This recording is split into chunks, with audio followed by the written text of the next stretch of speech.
¿Qué tal, amigos? Muy bienvenidos a Con Ánimo de Lucro, ya saben, un espacio de información y análisis económico de confianza, un oasis para la economía entendida desde el lado correcto de la historia, desde la defensa de la libertad, la prosperidad, el respeto a la búsqueda de la felicidad y, por supuesto, el respeto y la defensa de la propiedad privada. Sí, la propiedad privada.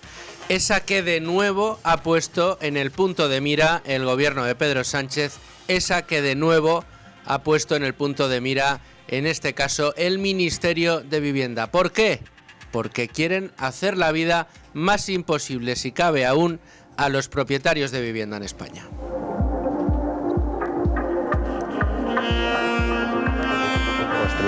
Lo que hay que hacer es actuar sobre esa vivienda construida. Y si los propietarios en 3 meses no la ponen en el mercado del alquiler, el Estado enajenarla, quedarse con ella y ponerla en alquiler social. Y no hace falta construir. En 6 meses tiene viviendas en alquiler. Esto. Han escuchado ustedes a Antonio Maestre. Antonio Maestre es un periodista. Ha estado de actualidad en esta última semana precisamente por un enfrentamiento con otro periodista a quien la mesa del Congreso va a querer quitar la acreditación de periodista en el Congreso. A Antonio Maestre no, al señor Endongo, que es a quien no considera periodista la élite política que maneja el Congreso y que se cree con capacidad, y así lo ha aprobado en la mesa del Congreso, para decidir quién puede y no puede ejercer de periodista en este país. Bueno, pues el otro, Antonio Maestre, en televisión, hace un tiempo ya, hacía unas declaraciones como las que han escuchado ustedes y conseguía que se hicieran virales. Y claro, la barbaridad del señor Antonio Maestre resulta que pues es una barbaridad que dices, oye, pues mira, lo dice un señor que es no escorado a la izquierda, sino que probablemente para él Pol Pot fue un gran héroe que luchó por la libertad del proletariado. Cuando en realidad lo que fue es un asesino. Bueno, pues Antonio Maestre, que diga esto, no deja de ser algo que ocurre dentro de lo que son las propuestas de gente muy escorada a la izquierda. Pero uno no podría imaginarse que son propuestas que empiezan a colar o a calar, mejor dicho, en el espíritu legislativo del gobierno que nos desgobierna, en este caso el gobierno del señor Pedro Sánchez. ¿Y por qué decimos eso? Porque el gobierno de Sánchez parece, como les decimos, haberle declarado la guerra a la vivienda. Su intervención en el mercado, con normas como la ley antidesahucios o la ley de la vivienda, así como los límites a los precios de los alquileres o a la duración de los contratos. Insisto, esta intervención en el mercado de la vivienda es la que ha terminado destrozando el mercado de la vivienda. Porque esa intervención ha producido además otro efecto perverso dentro del mercado, que es eliminar prácticamente por completo la posibilidad de obtener beneficios con la promoción de vivienda, con la promoción de inmobiliaria en España. Por eso lo que sucede es que cada vez hay más gente que necesita una vivienda y cada vez menos viviendas disponibles para la gente, lo cual supone que si la demanda aumenta y la oferta no lo hace, el precio de la vivienda se dispara. Esta es la lógica de mercado, esta es la famosa ley de la oferta, la ley de la demanda y la oferta, que lamentablemente muchos de estos, no sé cómo llamarles, intelectuales de izquierdas que tienen influencia sobre el gobierno, pues parecen no querer entender. Y hablan constantemente de un problema de acceso a la vivienda que de verdad existe, buscando solución en cada vez más intervenciones del mercado, lo que hace que cada vez sea más difícil alcanzar la emancipación para algunos jóvenes o comprar una vivienda o alquilar una vivienda. Cada vez es más y más y más complicado, por no meternos de lleno en fenómenos como el de la oposición. Bueno, pues con la situación que vivimos, ¿qué es lo que nos ha puesto encima de la mesa el gobierno? Afortunadamente todavía no ha puesto encima de la mesa esa expropiación de viviendas que proponía Antonio Maestre, ¿no? Pero sí ha puesto encima de la mesa y ha aprobado una proposición no de ley que todavía tendrá que debatirse en el Congreso, la subida de impuestos a las viviendas vacías. No te las van a expropiar, pero pese a los muchos impuestos que ya pagas por tu vivienda, van a ponerte más impuestos, un IVA todavía mayor. No solo eso, sino también quieren subir los impuestos a las viviendas turísticas. La inversión inmobiliaria en vivienda turística se ha disparado en los últimos años porque es prácticamente el único área de mercado dentro del mercado inmobiliario que se escapa de las dinámicas que hacen que sea cada vez más difícil construir y cada vez más difícil alquilar. Si tú alquilas de una manera tradicional tu vivienda a alguien y ese alguien te deja de pagar, corres el riesgo de tener 5 años o más por delante de tener que soportar los impagos y además tener que mantener mediante los contratos de servicios de suministros a ese inquilino moroso, insisto, por ley. Porque si se los quitas te puedes meter en un problema. Aquí hemos contado el caso de muchas personas que están sufriendo esta realidad. Bueno, pues si quieres escaparte de esta dinámica y echar al que no te paga, si lo que tienes en lugar de un piso en alquiler para alguien normal, tienes un piso en alquiler turístico, ese problema ya no lo tienes. O en alquileres por temporada tampoco tienes ese problema.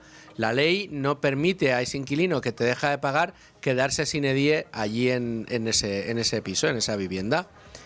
Bueno, pues también los pisos turísticos van a sufrir un incremento de los impuestos si sale adelante esta proposición. Es de tal calibre peligroso lo que se está proponiendo por parte del gobierno en materia de vivienda que tenemos que dedicarle hoy el programa para tratarlo en profundidad. Les vamos a contar a ustedes hasta qué punto se va a meter el gobierno en este asunto, tanto así que la vivienda en España, bueno, pues va a proponer en concreto una subida al gobierno del IVA en los pisos turísticos hasta el 21%. Ni siquiera los hoteles de lujo cobran el 21% de IVA. Ahora, si usted en lugar de escoger, qué sé yo, el Four Seasons, escoge una casa para alquiler turístico, va a tener que pagar más IVA del que paga aquel que compra o que alquila una habitación en el hotel más caro de Madrid, por poner solo un ejemplo.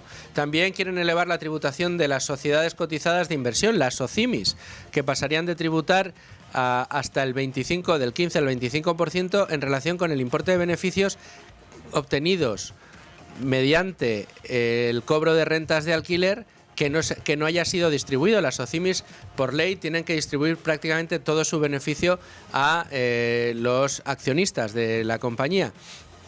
Pero si la parte que no están obligadas a repartir, finalmente no la reparten, se la quedan en beneficios, aquella que provenga del cobro de rentas de alquiler, pues tendrá que pagar en lugar de un 15, un 25%.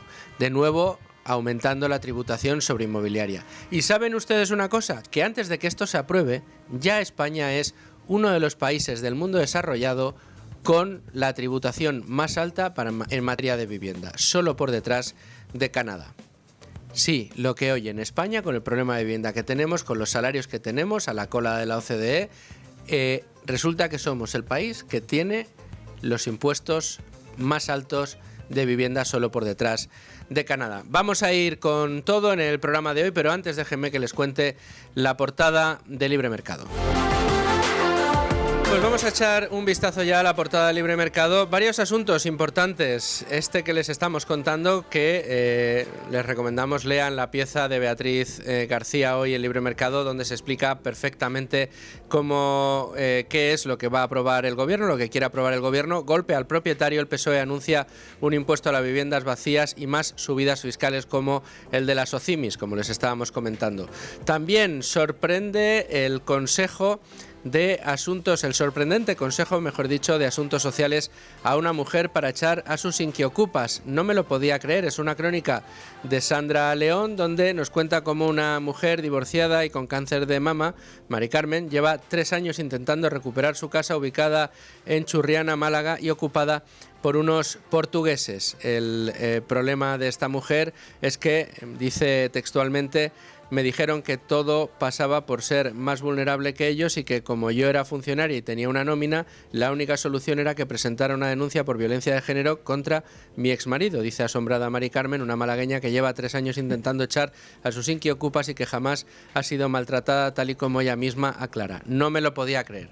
Fíjense ustedes las artimañas que buscan los abogados para conseguir presentar en este caso la absurda mecánica según la cual, para que pueda echar a los morosos que no le pagan el alquiler a esta mujer, y aparentar ser más vulnerable que ellos, tendría que haber denunciado a su marido por malos tratos. Si no, imposible recuperar su casa. Esta es la situación que atraviesa nuestro país, por mucho que el gobierno quiera minimizarla. Pero tenemos más asuntos. Mucho ojo a lo que publicamos también en Libre Mercado relativo a la reunión sectorial de empleo que tuvo lugar esta semana. Los consejeros de Economía del PP aceptan el chantaje de Yolanda Díaz. Lo que ha sucedido es que en la reunión que han tenido con Yolanda Díaz se ha marcado el espacio, digamos, el marco competencial para poder ir repartiendo los fondos para las políticas activas de empleo de aquí a 2029 con una casuística muy particular. Los porcentajes fijos o variables del dinero que recibe cada comunidad autónoma se van a ir moviendo. Si actualmente el gobierno puede decidir a discreción un 30% de esa finalidad para cada una de las comunidades autónomas, para dentro de 4 años, para 2029, ese porcentaje puede aumentar hasta el 50%. Es decir, dicho de otra manera, en 2029 el gobierno podrá decidir hasta en un 50% la financiación autonómica que tiene que recibir cada una de estas autonomías para las políticas activas de empleo. Es decir, va a condicionar de facto la política económica de las comunidades autónomas en lo que a empleo se refiere. ¿Y por qué han votado que sí las comunidades autónomas? Bueno, pues porque actualmente tienen que recibir un 30% y, claro, la amenaza real velada era: si no me votas a favor, este año ni siquiera consigues ese 30%. Una información que tenemos, insisto, en Libre Mercado. Las bajas por incapacidad temporal baten récord en España, es otro de los reportajes que tenemos, y los ocupas no quieren ser ocupados, blindan las casas robadas con alarma y perros. Fíjense si se está profesionalizando la ocupación en nuestro país, que ya hasta le cambian a uno la cerradura, le ponen una alarma y la blindan con animales, con perros. Estas son las noticias más importantes hasta ahora en Libre Mercado. Nos vamos ya al tema del día con Rubén Folguera. Vamos a ir enseguida al tema del día, pero antes déjenme que les recuerde que tienen ustedes una posibilidad extraordinaria de rentabilizar sus ahorros en el negocio inmobiliario. Fíjense, hoy vamos a hablar de la inversión en vivienda, pero no teniendo que comprar una casa para ponerla en alquiler y exponerse a estas subidas de impuestos que estamos viendo y que vamos a tratar con profundidad en los próximos minutos, sino que lo pueden hacer a través del crowdlending inmobiliario. Ustedes pueden financiar promociones inmobiliarias a través de plataformas como Cibislend desde 250 euros, exponiéndose a rentabilidades de 2 dígitos, más del 10%, y en plazos de entre 10 y 15 meses. ¿Que no saben cómo funciona el crowdlending inmobiliario? Entren en www.cibislend, terminado en D con V, cibislend.com, y ahí encuentran toda la información. Y luego también les tengo que dar otro consejo importante, un consejo que tiene que ver con Circa. Si ustedes tienen un reloj de alta gama, si ustedes tienen joyas que ya no utilizan o que las tienen guardadas en un cajón y que incluso han perdido el valor sentimental para ustedes, y son joyas también importantes, pueden darles una segunda vida. ¿Por qué? Porque Circa es líder mundial en compra de joyas y relojes de alta gama de segunda mano a quienes les buscan una segunda vida.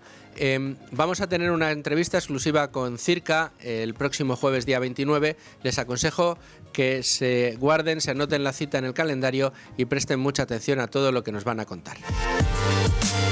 Y ahora sí nos metemos en harina, nos remangamos. Rubén Folguera, ¿qué tal? Buenas tardes. Buenas tardes, ¿qué tal? Y tratamos de exponer un asunto importante. Ya hemos contado que entre los planes que tiene el gobierno entra el gravar a aquellos propietarios que tienen una vivienda vacía, que no la tienen puesta en alquiler. Antonio Maestre, lo escuchábamos antes, decía, no hay que expropiarlas. Bueno, el gobierno todavía no llega a expropiarla, pero ya ha dado un paso más. Y fíjate que es un paso que yo creo que si hay algún abogado está atento, igual puede anotarse un buen tanto, porque en España hay que recordarle a la gente que cuando uno compra una segunda vivienda tiene una cosa que se llama imputación de rentas en el IRPF, que hace que tenga que pagar impuestos no por tenerlo alquilado, sino porque tiene la posibilidad de tenerlo alquilado. Es decir, que aunque ya esté vacío, ya está pagando un impuesto que viene a reflejar las posibles rentas que podría tener esa vivienda si la pone en alquiler.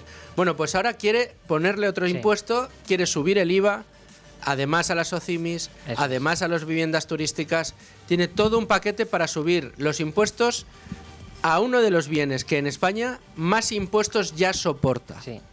E incluso quiere discriminar a los ciudadanos extranjeros, aplicando un nuevo impuesto estatal para gravar la compra de vivienda por parte de residentes o ciudadanos de fuera de la Comunidad Europea y extranjeros no residentes en nuestro país, para evitar, dicen, la compra especulativa. O sea que el afán recaudatorio de Hacienda ya lo vemos en este sentido, y la injerencia sobre el mercado de la vivienda no tiene límites. Y quieren incluso gravar a los extranjeros. Quiere gravar absolutamente a todo el mundo y además, uno de los aspectos que nunca se menciona, o que muy pocas veces se menciona cuando nos encontramos con propuestas de estas características, con propuestas que van a restar rentabilidad a este activo, que no deja de ser un activo, en este caso, de inversión. ¿Cuántas veces no hemos oído: no alquiles una casa, cómprala porque así ya estás invirtiendo para tu futuro, no dejas de tener un bien, y no deja de ser un activo de inversión, la vivienda, el activo inmobiliario? Claro, si tú no haces más que subirle los impuestos e incluso añadir ruido, como no saber si vas a aprobar esos impuestos o no vas a aprobar esos impuestos, ¿de qué manera empresas como las SOCIMIS, de qué manera particulares que se dedican a la inversión inmobiliaria van a poder hacer cálculos reales sobre las rentabilidades que pueden esperar de su vivienda? Claro. No solo eso, sino que el acceso precisamente a la vivienda en alquiler, que no deja de ser la búsqueda de beneficio de una renta por parte de un propietario, sea particular o sea compañía, bueno, pues también tiene un impacto. ¿Por qué? Pues porque lo que hace es retraer, desincentivar, hacer que huyan las inversiones en materia inmobiliaria dentro de nuestro país, lo cual, ¿en qué redunda? De nuevo, en más problemas de acceso a la vivienda. Claro, pero como no entienden nada, se creen que las viviendas surgen por generación espontánea, aparecen ahí y a la gente puede entrar a vivir, y luego se basan en una ideología, bueno, mejor dicho, se basan simplemente en la ideología, pues no logran ver cómo funciona el mercado, en este caso de la vivienda, y cómo se puede garantizar ese derecho o esa necesidad de que la gente pueda tener un techo para vivir, ¿no? Desde luego. Te he propuesto que hagamos un ejercicio. Creo que te lo has preparado francamente bien, tengo que decir. Para darnos cuenta de que esto que decimos, esto que viene en las estadísticas, de que España, después de Canadá, es el país que más grava a la vivienda del mundo desarrollado, mucho ojo, piensen ustedes en los salarios que tenemos y compárenlos con salarios como los que se cobran en Canadá, en Reino Unido, en Suecia, en fin. Busquen ustedes y comparen. Y dense cuenta de que después de comprobar en qué puesto estamos a nivel de salarios, piensen que a nivel de impuestos sobre la vivienda somos los números 2 después de Canadá. Después de hacer ese ejercicio, cada uno dice: ¿y todavía más impuestos le van a poner? Vamos a hacer un ejercicio, Rubén, de tratar de recopilar cuántos impuestos operan sobre la vivienda, y luego vamos a calcular en un plazo razonable de vida de una vivienda, de una primera vida de una vivienda, hay muchas que duran mucho más, de unos 25 años, cuánto dinero le genera al Estado una vivienda en 25 años. Pues mira, primero, por tener la casa simplemente tienes que pagar el IBI, que se paga de forma anual. Depende de los ayuntamientos y oscila en nuestro país entre el 0,4% y el 1,3%. Por ejemplo, en el caso de la ciudad de Madrid sería el 0,4%. Luego hay que pagar tasas que se aplican a servicios que el ayuntamiento da a los ciudadanos, tasa de basura, tasa de agua, etcétera. También existe el impuesto sobre el patrimonio para las personas, digamos, que a las cuales se les aplica una base imponible superior a 700.000 euros. Y, por lo que decías antes, por tener una segunda casa, simplemente por la posibilidad potencial de que puedas tener beneficios por el uso de esa segunda vivienda, también se te imputa el llamado impuesto de imputación de renta inmobiliaria.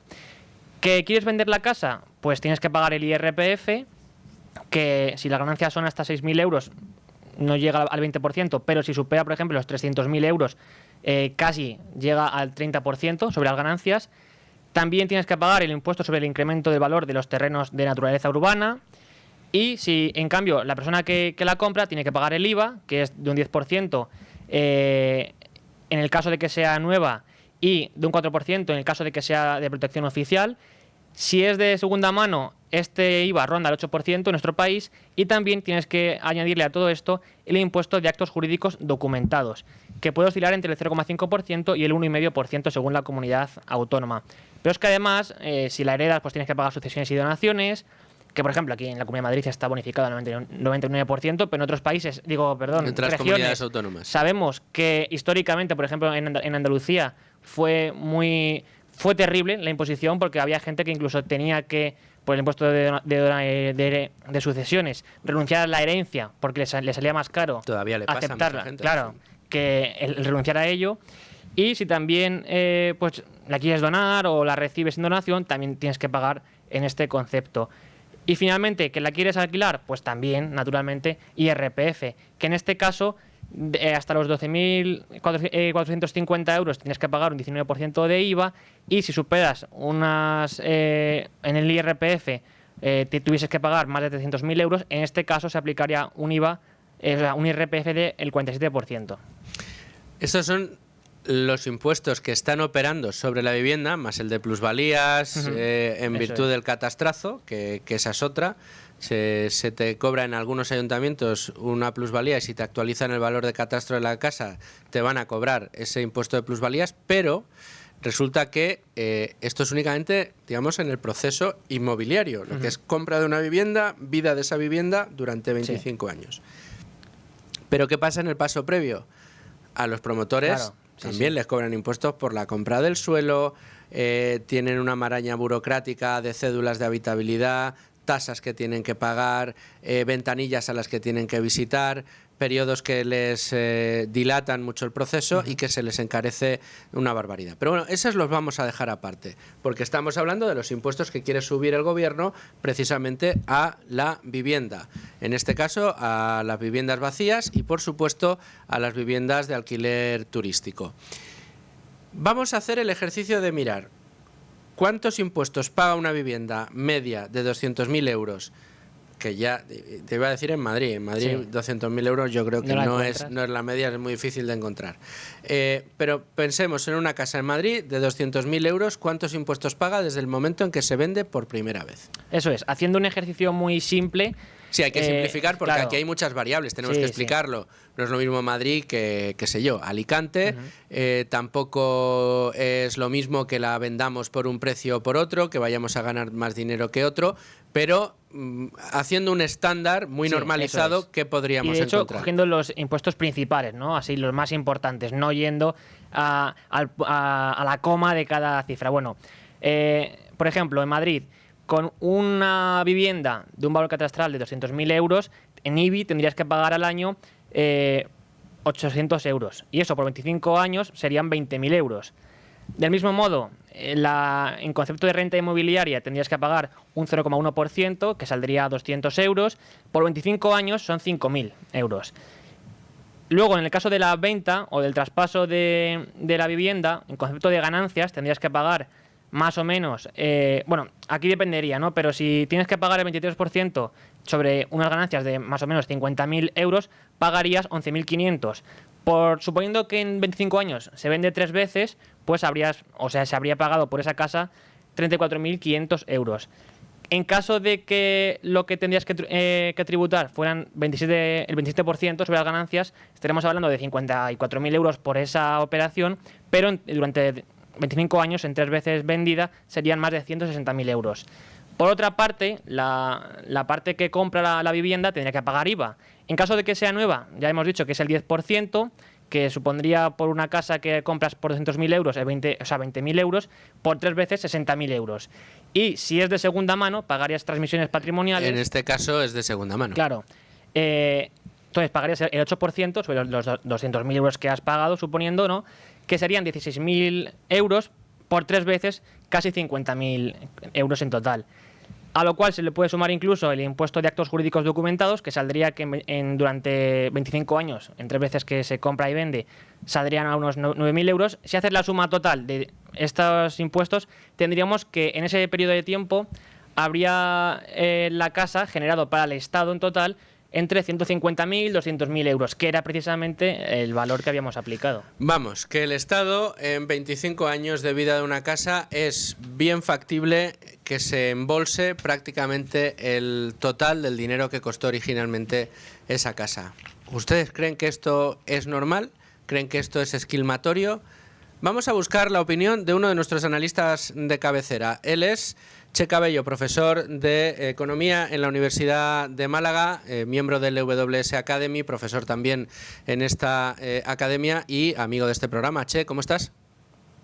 Hola Luis, ¿qué tal? ¿Cómo estáis? Indignado por esta nueva propuesta que ha puesto encima de la mesa el Ejecutivo. Ha aprobado ya una proposición no de ley, tendrá que debatirse, ojalá no salga, pero el Gobierno está dispuesto a hacerle la vida imposible a los propietarios y de nuevo a poner más trabas para el negocio inmobiliario, aplicando nuevos gravámenes sobre casas vacías, sobre el alquiler turístico, etcétera. Y estábamos viendo con Rubén, creo que has podido escucharlo, hasta qué punto a lo largo de la vida de una vivienda el Estado se embolsa decenas de miles de euros, por no decir millones y millones de euros. Sí, pues he estado siguiendo y es impresionante, es algo fuera de lo común, vamos, es algo que en realidad es que no se está cumpliendo la Constitución, dicho directamente. La Constitución, cuando hablan del derecho a la vivienda, lo que se habla en la Constitución es el derecho que tú tienes a tener la propiedad de una vivienda y a que se te respete. Y los primeros que no respetan la propiedad de la vivienda es el Estado imponiendo esos gravámenes tan impresionantes que hacen que realmente tú no seas el propietario. Tú eres un, digamos, socio del Estado en todo caso, pero no eres el propietario. Es decir, es algo tan básico, el derecho a la propiedad, que es básico para que después todo lo demás y toda la economía funcione. Si el derecho a propiedad no funciona, no funciona la economía y ahí vamos a tener el problema ese, ¿no? Porque tú fíjate, Luis, al final ellos que pretenden conseguir que todas las viviendas que hay que estén en el mercado y tal, pero va a haber más viviendas, va a haber gente que va a querer, que está dispuesta a tener propiedades de vivienda con estos gravámenes. Lo que van a estar expulsando a todo el mundo y cargándose el mercado de la vivienda. Una locura. Una locura, independientemente de lo justo o injusto, que me parece absolutamente injusto, ¿no? Luego hay una realidad que también no deja de ser llamativa, ¿no? Decía yo al principio, Che, que en España, con el nivel de salarios que tenemos, tengamos la tributación más alta de los países desarrollados en materia de vivienda, pues no parece que se compadezca con la situación que vive nuestro país, ¿no? Solo Canadá cobra más impuestos por la vivienda de lo que cobra España. Claro. Es que, efectivamente, después al final lo que cuenta es la renta disponible, ¿no? Si nosotros partimos de una renta menor y encima tenemos mayores impuestos, al final la renta disponible que vamos a tener, pues es ínfima. Y además es que no vamos a poder acceder a la vivienda. La vivienda va a ser algo prohibitivo que además, cuando consigues hacerte con una vivienda, después estás al pairo de que la semipropiedad que te reconoce el Estado la puedas ejercer o no la puedes ejercer, ¿no? Porque hoy son los pisos turísticos, pero mañana ¿qué puede hacer? Que no lo tengas ocupado un mínimo de meses al año, que tú no...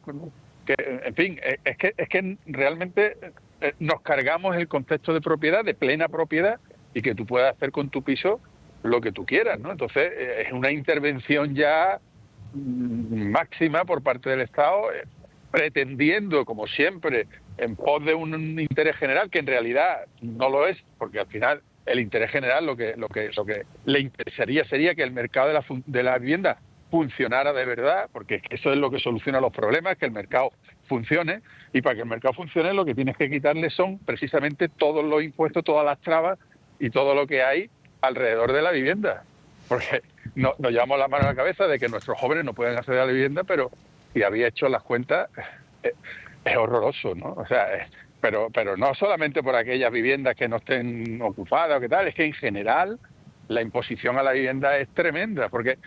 ¿Y pues sabes por qué? Pues porque como la vivienda tú no te la puedes llevar de un lado para otro, pues claro, entonces, digamos, estamos presos, ¿no? Ahí no puede haber... Y aparte que España es un país de propietarios. Quiero decir que en España precisamente el índice de vivienda en propiedad es mayor que el de otros países. Y lamentablemente, claro, con toda, o sea, primero, toda la burocracia que rodea al mercado de la vivienda, a la promoción inmobiliaria, toda la burocracia que rodea al mercado del alquiler ahora, en el que pues poner una casa en alquiler supone mucho más trabajo del que suponía hace unos años. Y además, con los riesgos que entraña, si encima ahora le metes riesgos regulatorios desde el punto de vista fiscal, ¿quién va a venir a invertir en España? Porque es que además has puesto nombres y apellidos, has dicho a los comunitarios les cobraré tanto y a los extracomunitarios los cobraré más. Sí, efectivamente. Es al final cargar, en definitiva, lo que te está es cargando la gallina de los huevos de oro, ¿no? Es como cuando tú quieres sacarle todos los huevos, ¿no? Y lo quieres sacar de golpe y al final lo que te estás cargando es la gallina que produce los huevos de oro, ¿no? Entonces, ese es exactamente el mecanismo que están haciendo.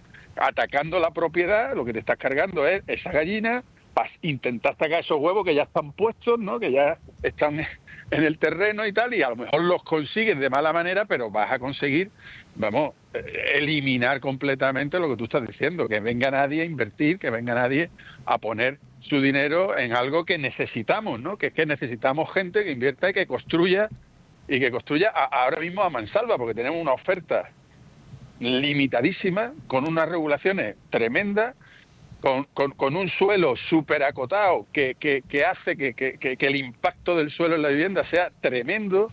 Estamos hablando de unos porcentajes prohibitivos y claro, todo eso con una demanda creciente porque esa es otra, ¿no? Estamos creciendo con el PIB, pero el PIB está creciendo a base de que cada vez viene más gente. Eso es. De que cada vez somos más, ¿no? Pero el PIB per cápita ese se queda tal cual. O sea, vivir mejor no vivimos. Ahora, que el PIB español está creciendo, sí, a base de que viene más gente y que estamos recibiendo gente, pero esa gente tiene que vivir en algún sitio y esa gente lo que hace es demandar vivienda. Y claro, tenemos restringida la oferta. Efectivamente. Che Cabello, profesor, muchísimas gracias por estar con nosotros en Con Ánimo de Lucro. Pues nada, a vosotros, Luisfer. Te esperamos muy pronto de vuelta. Un abrazo.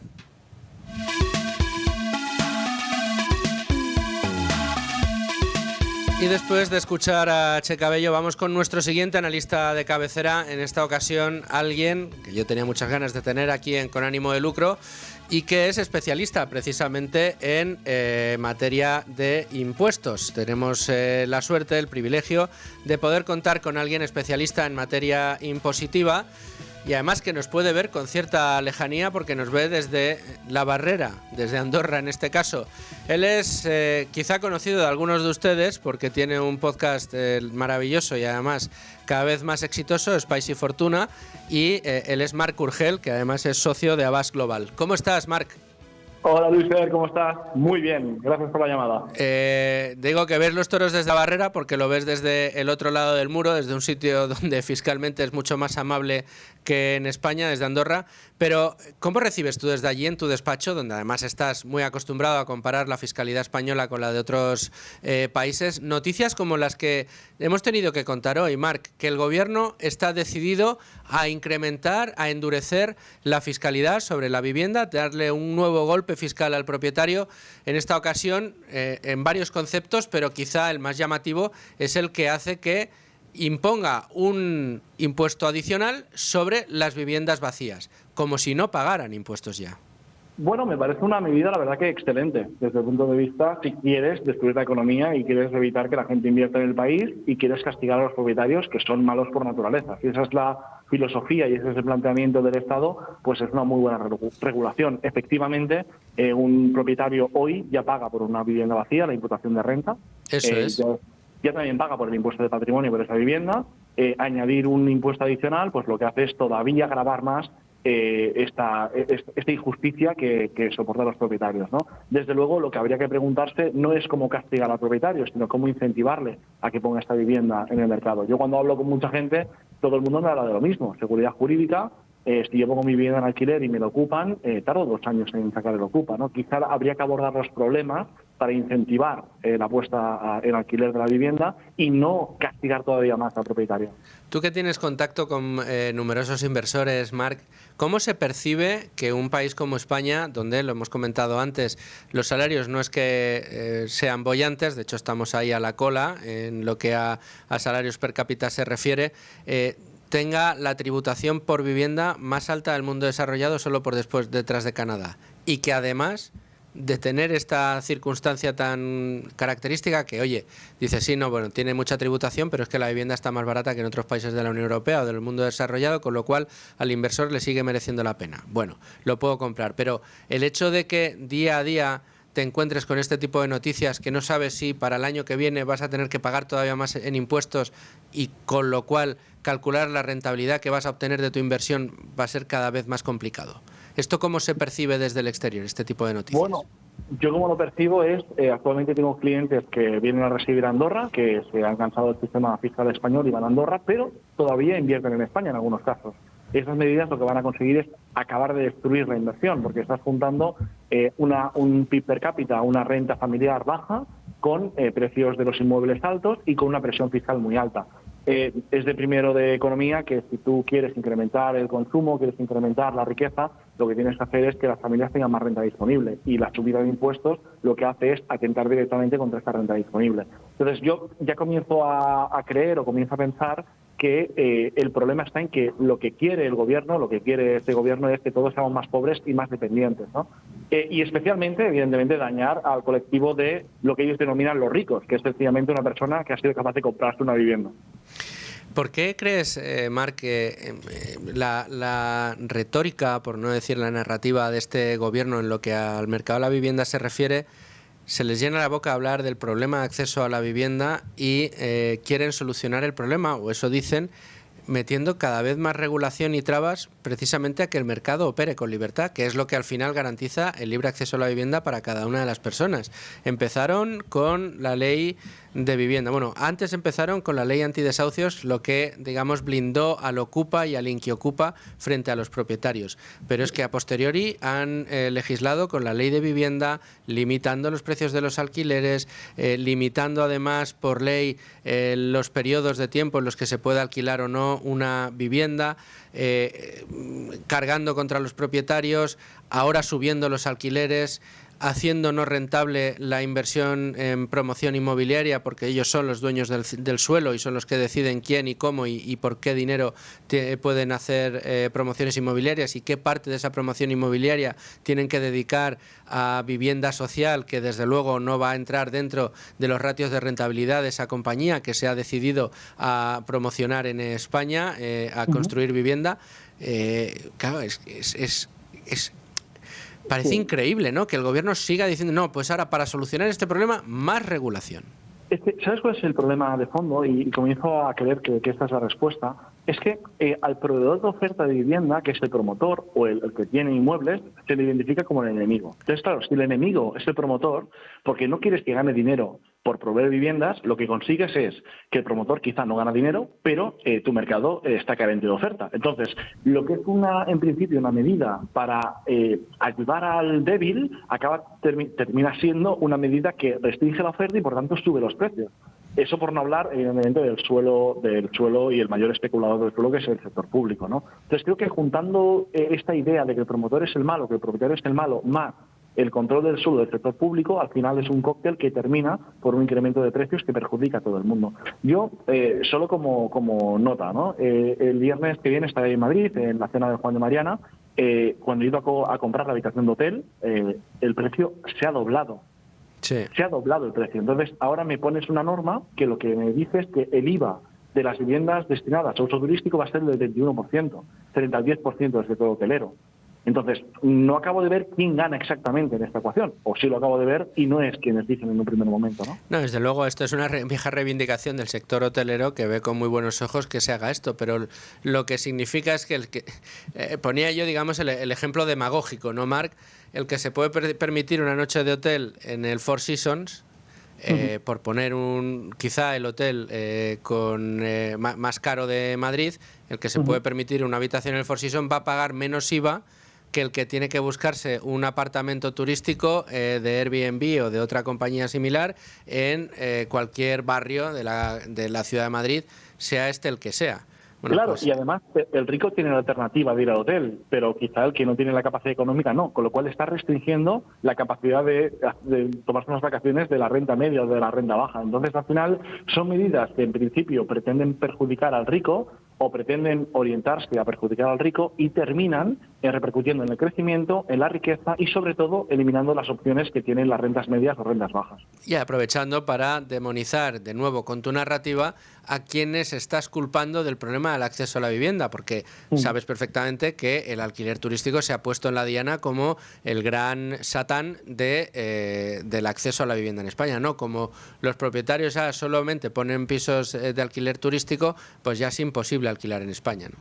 Claro, aquí hay un problema, yo creo que es de oferta y también de distribución de la demanda, ¿no? La concentración de la demanda en grandes ciudades es una cuestión que se podría combatir intentando pues que esa demanda no sea en estos centros concretamente, y luego un tema de oferta. Se puede promocionar y del tipo de oferta, ¿no? Yo creo que es muy importante entender que la promoción de vivienda de lujo atrae a personas de rentas altas. Quizá lo que habría que hacer es promocionar un tipo de vivienda que esté más adecuado para rentas medias, pero en todo caso pasa por incrementar la oferta. Y eso está en manos del sector público, que es el principal responsable de los precios de la vivienda hoy en día.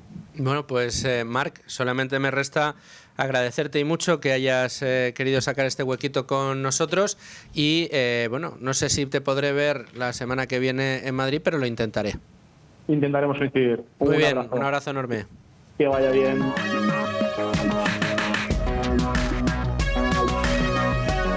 Bueno, yo creo que un análisis en profundidad de cuál es la dinámica que tenemos en España en materia de vivienda, cuáles son los pormenores de esa propuesta que ha puesto encima de la mesa el Gobierno en materia impositiva para la vivienda, de nuevo rejón de castigo a los propietarios en España. Yo creo que quizá los peor tratados en los últimos tiempos por el gobierno de Pedro Sánchez. Pero nos acercamos ya a las 12:50, 11:50 en Canarias, cuando quedan 10 minutos para la 1. Vamos a abrir página de mercados. Abrimos página de mercados y lo hacemos como cada día, viendo la foto fija que nos muestran las pantallas de las aplicaciones en tiempo real de nuestro principal indicador. El IBEX 35 en este momento se ha despedido de los 14.300 puntos de los que podía presumir todavía esta mañana a primera hora en los primeros compases de cotización. Ahora mismo cotiza plano, unas décimas en negativo, un 0,07% abajo, 14.260 puntos para, insisto, el IBEX 35. Dentro de nuestro indicador, ¿qué compañías son las que más suben, las que más brillan hasta ahora? IAG con una subida del 1,86%, Grifols con un 1,61% y Enagas con un 1,45%. Entre las que más bajan, Inditex un 1,37% abajo, Mafre un 0,63% y AENA un 0,75%. Y después de echar un vistazo a la foto fija de los mercados hasta ahora, del mercado español, vamos a analizar cosas que están pasando en los mercados y que cada día preocupan más. Lo hemos hecho estos días atrás, pero quiero buscar la opinión de uno de nuestros analistas de cabecera para esta sección, que es Tacho Arrimadas de Santa Lucía AM. ¿Cómo estás, Tacho? Buenos días, Luis Fernando. Muy bien, ¿tú qué tal? Muy bien, encantado de poder saludarte y ya busco rápidamente tu opinión, tu análisis sobre esa realidad que cada día preocupa más en el mercado. Vemos el bono a 30 años de Estados Unidos por encima del 5%, el bono a 10 años por encima del 4,5%. Empieza a preocupar y mucho, Tacho, en el mercado de renta fija lo que está pasando con los bonos, ¿no? Esa desconfianza del mercado ante la deuda americana. Efectivamente, pues lo que está pasando con la deuda norteamericana no deja de ser un reflejo del deterioro que en la última década está sufriendo el déficit público en Estados Unidos, ¿no? Que en estos días ha alcanzado el 7% sobre el Producto Interior Bruto, y además también de la cada vez mayor acumulación de deuda pública en Estados Unidos, que en la próxima década podría llegar a alcanzar niveles del 160% sobre el PIB, los cuales consideramos difícilmente gestionables. Y especialmente, además, en un entorno en el que los datos macro no acompañan en Norteamérica, ¿no? Y por poner algunos ejemplos, menciono que estamos viviendo con expectativas de crecimiento de la economía norteamericana a la baja, o al menos por debajo de las medias históricas, que las encuestas de sentimiento del consumidor muestran una clara tendencia a la baja, y que los datos de CAPEX en Estados Unidos, es decir, los datos de intención de inversión empresarial, nos hacen intuir que los empresarios están cada día más pesimistas debido a la elevada incertidumbre regulatoria y comercial que nos ha traído Trump, ¿no? Si a todo esto le sumamos que Moody's acaba de rebajar la calificación crediticia del bono americano que bueno, en general a los inversores les preocupan las fuertes necesidades de refinanciación del Tesoro americano en próximos meses y que la Reserva Federal no está por colaborar, quiero decir que tiene su propia hoja de ruta, no está bajando los tipos y por lo tanto el precio o digamos el coste del servicio de la deuda o los intereses de la deuda que tiene que pagar Estados Unidos pues siguen siendo muy altos y la Reserva Federal no baja tipos, pues nos encontramos con inversores que cada vez miran con mayor recelo a la renta fija pública americana y esto lógicamente se refleja en su cotización, como bien decías tú, el 10 años por encima del 4,5 y el 30 años también en niveles muy altos. Para todos aquellos inversores, Tacho, que tengan preferencia por invertir en renta fija, ¿cómo deben afrontar la situación que estamos viviendo? Porque desde luego va a ser de incertidumbre. Pensemos que si las rentabilidades de los bonos siguen la estela de Estados Unidos y empiezan a subir, aquellos que tengan invertido renta fija en cartera corporativa de estos países van a ver que sus posiciones caen, ¿no? Bueno, yo creo que son momentos para hacer una gestión muy activa de la renta fija. Y fíjate que no es que me vengo siempre, no me quiero venir al terreno de lo que son los fondos, ¿no? Pero creo que en estos momentos en los que puede haber duda en Estados Unidos, yo creo que por la errática política fiscal que está manteniendo Trump, ¿no? Y por la poca visibilidad en política monetaria que tiene la Reserva Federal, yo creo que es momento de que los inversores se pongan en manos de gestores expertos. ¿Por qué? Porque es verdad que uno puede ver la foto del mercado así tal cual, ¿no? Con las tires, las rentabilidades de los bonos subiendo y por lo tanto los precios bajando y puede decir no es buen momento. Pero es bastante relativo. Yo creo que en Estados Unidos y en Europa, que ahora comentaremos si tenemos el tiempo, ¿no? El ser capaz de hacer una gestión activa, el saber en qué activos tienes que estar, en saber en qué partes de la curva tienes que estar, pues puede hacer que ganes dinero, como de hecho está ocurriendo con algunos fondos de renta fija norteamericana o como de hecho también está ocurriendo con fondos de renta fija con foco en la zona euro. Zona euro, otro de los digamos en este caso geografías que hay que mirar, y hay que mirar porque sigue cobrando interés, ¿no? Totalmente, y es que a pesar de que, fíjate, no voy a decir que la zona euro haya sido un oasis de calma, porque desde luego no lo ha sido, pero la situación en la renta fija zona euro ha sido muchísimo más tranquila que la situación en Estados Unidos por dos motivos. En primer lugar, y lo mencionaba antes, porque no estamos teniendo las políticas fiscales tan sumamente erráticas que están teniendo los americanos, ¿no? Y por otra parte, porque el BCE, gracias a que la política fiscal, digamos, en la zona euro es mucho más predecible y a que la situación macro es mucho menos volátil, está teniendo una hoja de ruta mucho más clara en lo que se refiere a política monetaria. De nuevo te digo, ¿quiere decir esto que estamos tranquilos en la eurozona o que está siendo un año tranquilo en renta fija? No, desde luego mucho más tranquilos que lo que están teniendo en Estados Unidos. Pero creemos que el mercado de renta fija europeo está teniendo un tono más constructivo y está permitiendo a los gestores hacer dinero. Yo, de hecho, sin ir más lejos, nuestros fondos de renta fija europeos, con foco en la zona euro, pues están ganando prácticamente un 6% en los últimos 12 meses. Y esto ha sido gracias a que, bueno, el mercado ha tenido una volatilidad controlada, pero la ha tenido. Y cosas como las políticas arancelarias, cosas como los planes de estímulo alemanes han provocado esa volatilidad que ha beneficiado mucho a los gestores de gestión activa en renta fija y les ha permitido ganar dinero. Me parece que haber estado en renta fija en la zona euro en los últimos 12 meses, sin lugar a dudas, ha pagado en fondos de gestión activa, y entendemos que como la volatilidad va a seguir, porque esto de los aranceles va para largo, no se va a resolver pronto, y como probablemente también los planes de estímulo alemanes, el tema Ucrania, que también mete volatilidad, seguirán generando distorsión, va a seguir habiendo oportunidades, yo creo, que para comprar barato y para vender también con importantes beneficios. Así que sin duda la renta fija en la zona euro desde luego va a seguir dándonos, nos ha dado alegrías y nos va a seguir dando alegrías en los próximos meses. Tacho, no me resisto, aunque sea un breve comentario, sobre las previsiones que están dando los analistas por el oro. Sí. Hablan de $4.000 la onza, ¿eh? Sí, en fin, yo creo que el oro, la verdad es que el oro que está teniendo un comportamiento, pues está teniendo un comportamiento brillante. Efectivamente brillante, fíjate qué buen juego de palabras, ¿no?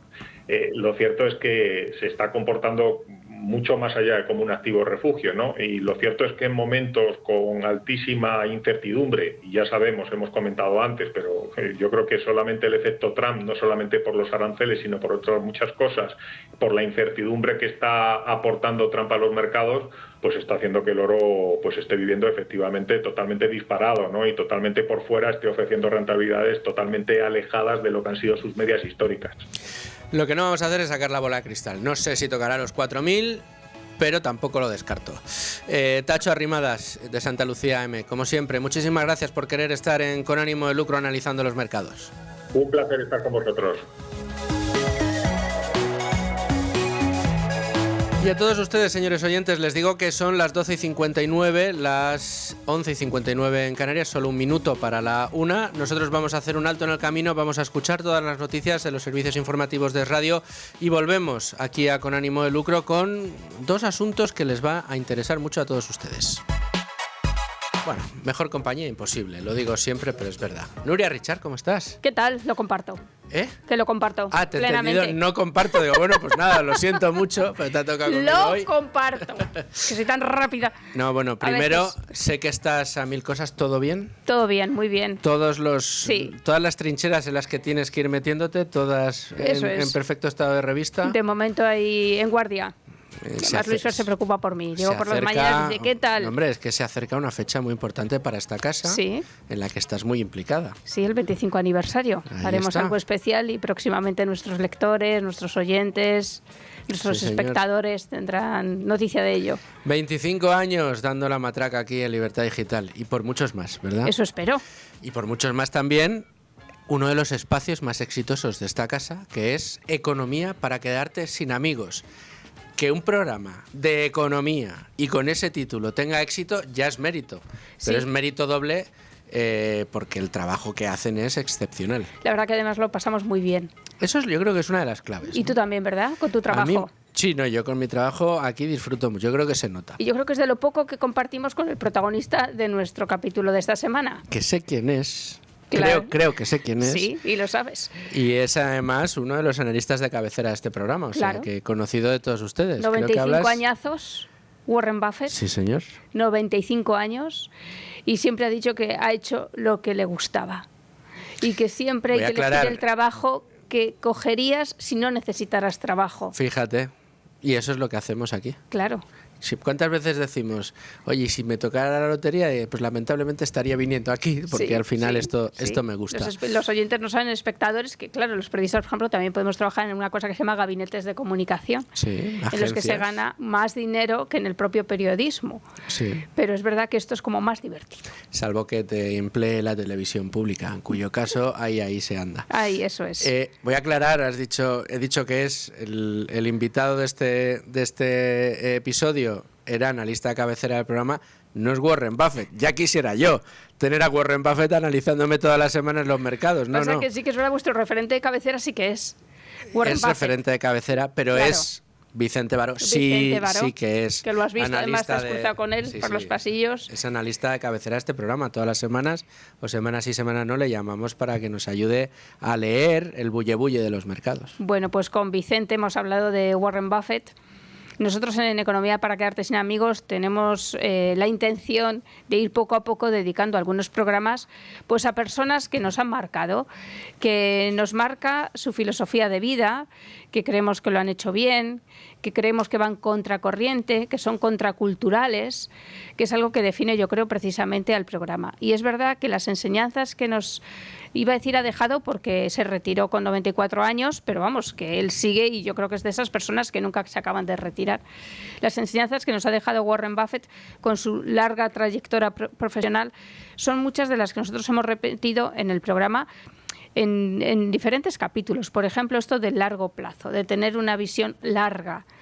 Y ahora somos cortoplacistas, absolutamente. Vivimos el momento y además también ha quedado en nosotros eso de que no le debemos nada a las nuevas generaciones. En el podcast comentamos que ya no se construyen grandes catedrales. ¿Quién quiere dejar una catedral para cuando tú ya lleves 300, 400, 500, 1000 años criando malvas? Pues nadie quiere dejar una catedral.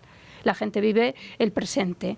Un poco lo que también dice Bastos, lo del ahorro, el trabajo duro, ¿verdad? Sí. Es verdad que esa filosofía ahora mismo no va con los tiempos que vivimos y en cambio creo que es muy necesaria. El largo plazo, además, te evita muchos disgustos. Yo creo que acompaña la salud mental de cada día. Esto de vivir, de ser presentistas, creo que además te da un protagonismo que ni te mereces ni que creo que es justo. El mirar a largo plazo yo creo que te hace centrar tu atención también en el exterior, en lo que no eres tú, en el aprendizaje, en lo que puedes dejar a las nuevas generaciones. Yo siempre, cuando vamos, digo, mira, Saúl, esto gracias a tus abuelos, fíjate la generación esa española, ¿no? Lo que dejó. Todo lo que nosotros disfrutamos ahora es gracias al esfuerzo, al ahorro de nuestros abuelos, de nuestros bisabuelos. Esta es la España que nosotros estamos disfrutando en este momento. En cambio, tú, ¿qué estás dejando para los demás? ¿Qué estás dejando? La riqueza, el progreso, el avance, la prosperidad se construye no sobre el consumo, no sobre el gasto, que es lo que lamentablemente la mayoría de los gobernantes de la Europa desarrollada consideran como motor de desarrollo y de crecimiento. Una sociedad no es más rica porque consuma más, sino que es más rica y se prepara para el futuro si ahorra e invierte, que son dos conceptos, y acumula capital, por eso se llama capitalismo, que son dos conceptos íntimamente relacionados con el largo plazo.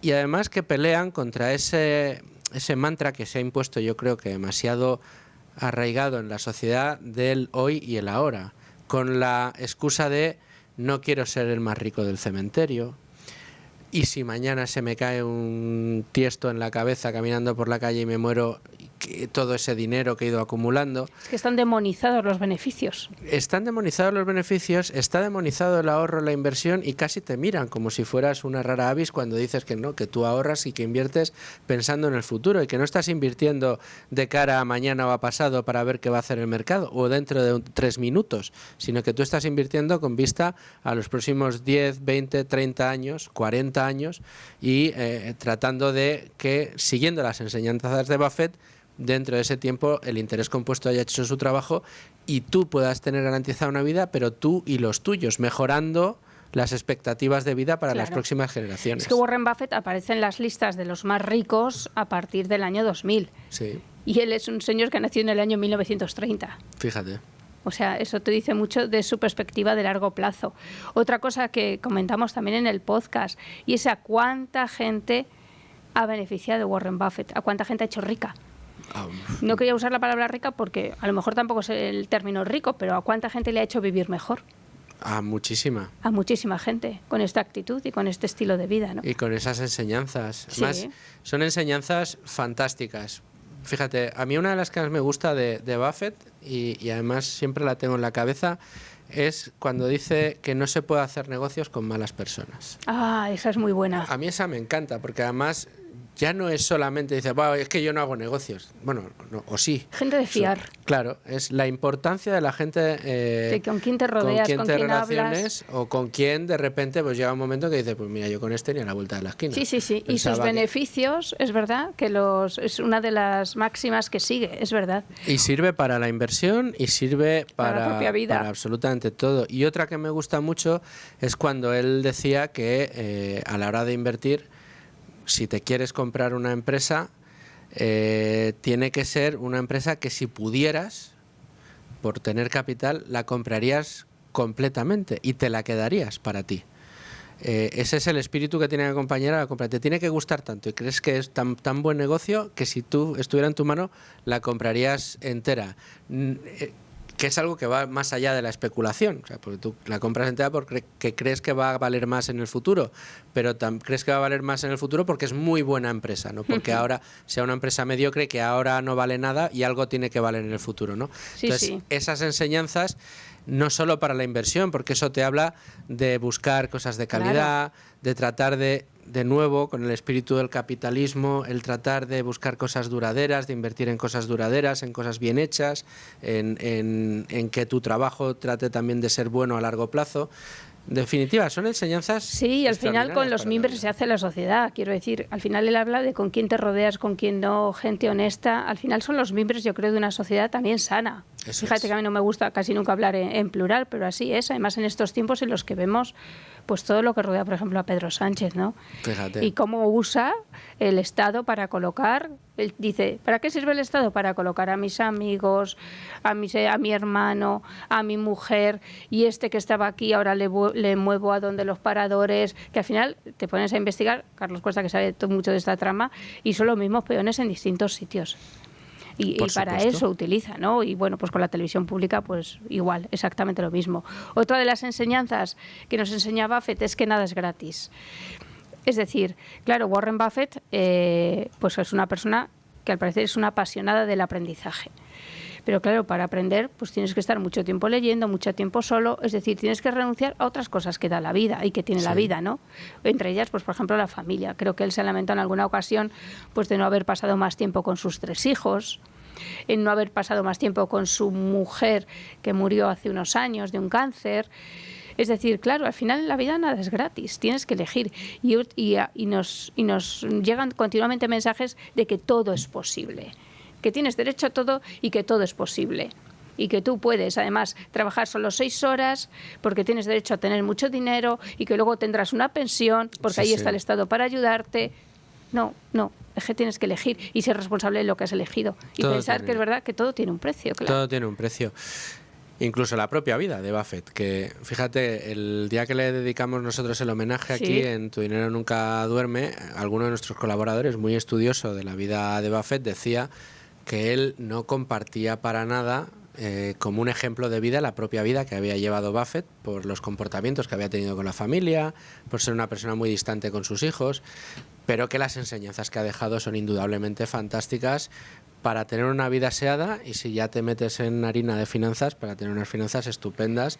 Y como decíamos, ¿a cuánta gente no habrá hecho rica Warren Buffett? A muchísimas, no solo inversores de Berkshire, como gente que haya seguido, digamos, su estilo para adquirir riqueza. Nuria, nos tenemos que ir ya, no tenemos tiempo para más. Vamos a recordar simplemente cuándo sale el episodio. Pues el sábado estará en todas las plataformas de podcast y luego el domingo en directo en Radio. Por cierto, que Vicente es súper groupie y estuvo en las juntas de accionistas ahí corriendo por conseguir sitio. Por eso también estuvo conmigo ese día. Nuria, muchísimas gracias. Un abrazo. Bueno, y continuamos Con Ánimo de Lucro. Lo hacemos ahora hablar de un programa que a mí me gusta mucho, porque entre otras cosas es otro de los programas que dirijo en esta casa, que es Tu Dinero Nunca Duerme, y además lo puedo hacer cada domingo acompañado de, como siempre me gusta a mí decir, los mejores, y no son otros que Manuel Llamas y Domingo Soriano, que es quien me acompaña hoy. Domingo, ¿qué tal? ¿Qué tal, Luis Fernando? No te traigo mucho yo a este estudio, pero la verdad que me gustaría traerte más. La verdad que no podemos porque siempre está muy ocupado. No porque no quieras venir. Más culpa mía que tuya, lo reconozco. Sí, pero bueno, hoy te he visto y he dicho, tienes que venir, y hoy, en lugar de con Manuel, contigo, hacer un poco el avance, comentarle a nuestros oyentes qué van a poder encontrar este domingo en Tu Dinero Nunca Duerme. Recordemos, de 2 a 3 de la tarde, en la sintonía de Radio, por supuesto también en Libertad Digital Televisión, por supuesto también en podcast, en cualquiera de las plataformas, y también desde hace ya un par de años en YouTube pueden encontrar cada uno de los programas que tenemos. Y además el programa de esta semana es muy especial porque nos salimos un poco del discurso habitual que tenemos para hablar de un tema muy concreto, que es la inversión inmobiliaria, y además desde una óptica que no es la habitual. Efectivamente, vamos a hablar de cómo invertir en ladrillo de una manera diferente a la habitual en España, porque en España normalmente la inversión en ladrillo pues implica comprar una casa, una plaza de garaje o un local y alquilarlo, y bueno, pues con la renta que te pagan cada mes pues vas un poco amortizando, vas justificando el dinero que has pagado, y al final pues intentas generar una rentabilidad a través de esas rentas que haga que haya merecido la pena lo que has pagado por el inmueble. Y esa es una inversión que yo creo que tiene algunas cosas muy positivas, lo hemos dicho muchas veces, pues normalmente compras algo que conoces, que suele ser uno de los grandes errores de muchos inversores que compran activos que no comprenden. Cuando compras una casa en tu barrio, pues para alquilar, pues suele ser un activo que conoces, un inmueble que sabes si está en precio, si no está en precio, si lo que estás pagando es razonable en función de cuál va a ser el alquiler que van a poder pagarte a ti. Tiene una segunda ventaja, la inversión en ladrillo, y es que yo siempre digo que es un tipo de inversión de ahorro obligatorio. No puedes decir, pues si compras una casa y te hipotecas, ¿no? Esta idea muy clásica en España. Compro una casa, me hipoteco, la alquilo y con la renta del alquiler más o menos voy pagando la hipoteca, ¿no? Esa cuenta yo creo que la tienen muchos españoles en la cabeza. Pues ese es un tipo de ahorro de inversión que es obligatorio en el sentido de que el banco no te va a permitir decir un mes, no, este mes te dejo que no pagues la hipoteca. Todos los meses tienes que afrontarlo. Lo digo porque a veces la inversión en bolsa, ¿cuántas veces hemos escuchado a amigos nuestros que dicen, no, yo voy a meter todos los meses 500 euros en bolsa? Ah, fantástico. Y le preguntas 6 meses después, oye, ¿cómo va? No, pues todavía no he empezado porque es que las vacaciones, es que el regalo del aniversario, es que en fin. Eso, he tenido un mes malo, no sé cuántos. Con la inversión en ladrillo eso no te ocurre. Cada mes tienes que meter el dinero.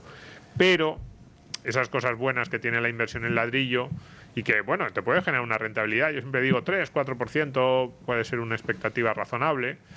Incluso si luego el propio inmueble se revaloriza, lo puedes subir a un 6, quizá a un 7. Incluso más, depende mucho de la ciudad, en muchas circunstancias, ¿no? Pero tiene algunas pegas que también son importantes.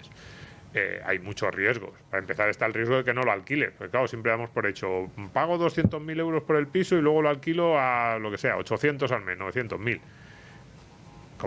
A lo mejor no lo alquilas. O a lo mejor el inquilino se te va cada año y tienes que gastar dinero en pintar la casa, volverla a acondicionar, un par de meses vacío entre que se te va el inquilino y llega el nuevo. Ya no, por no hablar de problemas más graves que ahora mismo vemos en España muchas veces relacionados con el alquiler.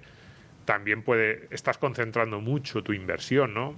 Para mí es el principal problema, que al final dices, no, pero estoy comprando una casa en mi barrio, conozco bien el barrio, sé que la casa ahora mismo está en precio, eso es verdad, pero no deja de ser una inversión que probablemente para rentabilizarla, pues estamos hablando de 10, 15, 20 años, ¿no? La expectativa de cuándo voy a recuperar a través del alquiler lo que he pagado.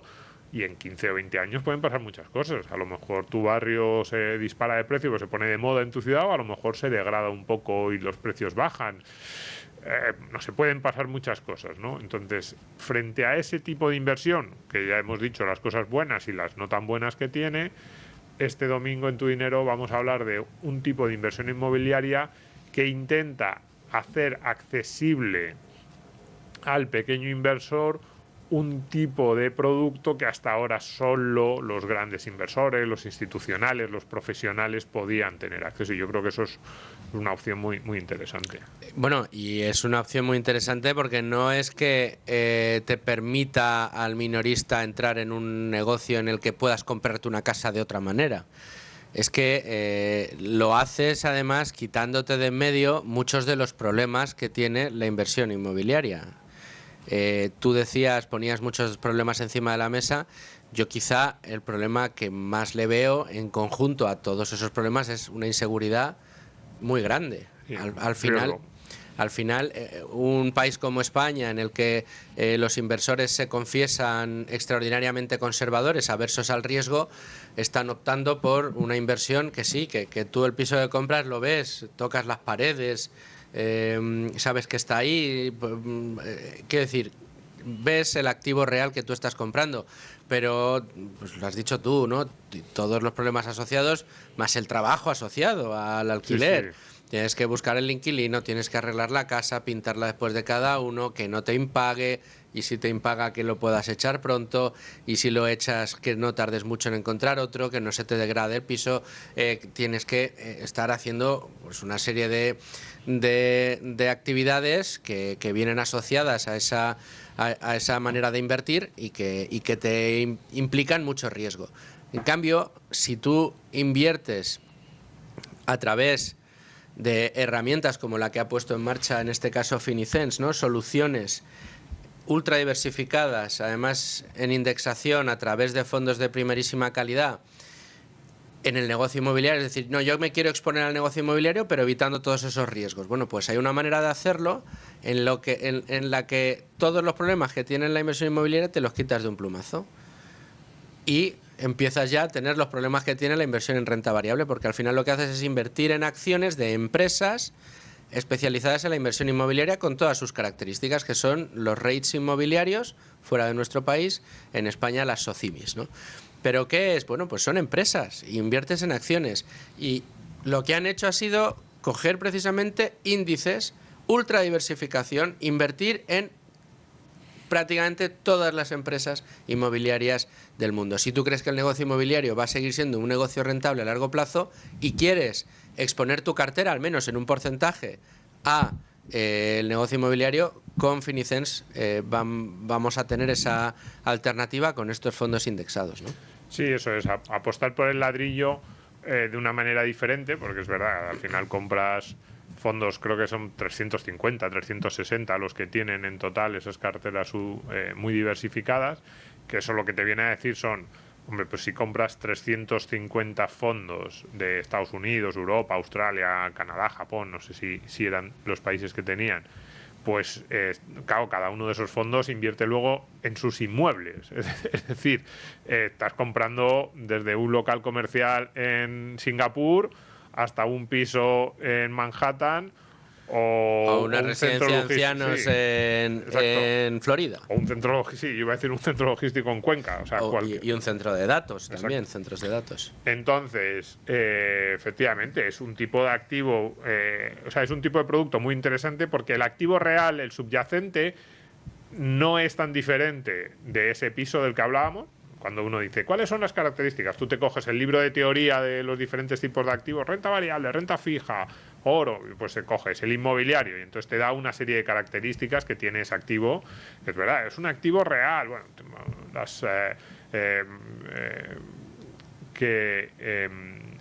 que no se puede mover, pero que al mismo tiempo normalmente dices tiene un suelo, ¿no? Un valor intrínseco, porque bueno, pues va a tener unas siempre va a haber alguien que va a necesitar pues dónde vivir o un local comercial, ese tipo de cosas, ¿no?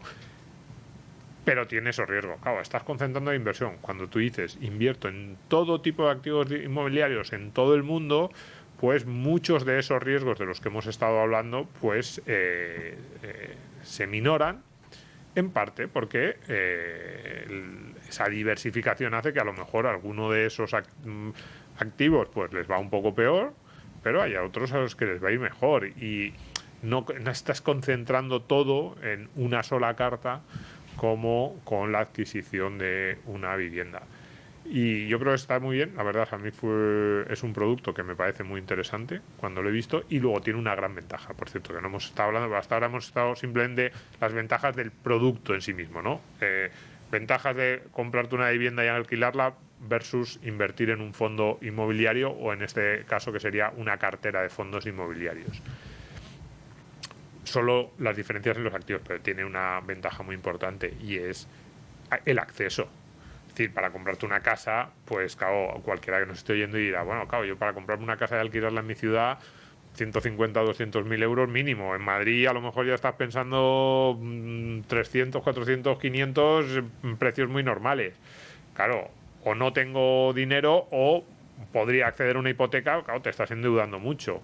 Para este tipo de activos, ¿no? Para invertir en fondos inmobiliarios, pues desde, creo que son 1.000 euros la inversión mínima en este caso en el producto de Finicens, y en otros productos similares pues a lo mejor incluso menos, con lo cual muy accesible, y tiene, eso también te da una flexibilidad como inversor que puede estar muy bien. Y ojo, la liquidez. Y liquidez. Que es otro de los problemas que tiene el negocio inmobiliario, que tú compras una casa y dices, sí, bueno, si tengo problemas la vendo. ¿Cuánto tardas en venderla, no? ¿Cuántos anuncios hemos visto? ¿Cuánto tardas, sobre todo si quieres recuperar Eso es. el precio? Yo se lo digo mucho a mis alumnos, el problema, la liquidez muchas veces la asociamos solo con facilidad para vender un activo, y no, es facilidad para vender un activo sin sufrir quebranto, que a mí es una palabra que me gusta mucho, sin sufrir una pérdida respecto a tu expectativa. Claro, yo digo siempre, si vender una casa es muy rápido. Yo te digo ahora mismo, Luis Fernando, que me compres mi casa por 10.000 euros y tú, que no la has visto nunca, pero me dices, ¿cómo ahora mismo? Ya tienes hecha la transferencia. Claro. El problema es, si yo quiero recuperar el dinero que invertí o la expectativa que yo tengo, digamos, un valor que yo más o menos asocio a valor de mercado, a lo mejor me tiro 4 meses o 5 buscando un comprador, claro, o más. Y eso sí que es un problema de falta de liquidez muy grande, ese tipo de activos. Desde luego que sí. Bueno, pues ese es el contenido que tenemos este domingo de 2 a 3 de la tarde en la sintonía de radio, como siempre, con Manuel Llamas, con Domingo Soriano, en esta ocasión con el CEO de Finicen, Giorgio Semensato, y con Kevin Comeyer, que nos van a hablar de esta estrategia, y por supuesto no puede faltar nunca con nosotros Andrei Trucmel, en este caso, que viene representando a Value School. Yo creo que un menú fantástico. Programón, seguro. Bueno, pues ya ven. Muchas gracias, Domingo, por estar con nosotros. Y a todos ustedes, señores oyentes, muchas gracias por estar ahí un día más, una semana más. Aquí les espero el lunes, como siempre, a las 12, con toda la información y el análisis de confianza.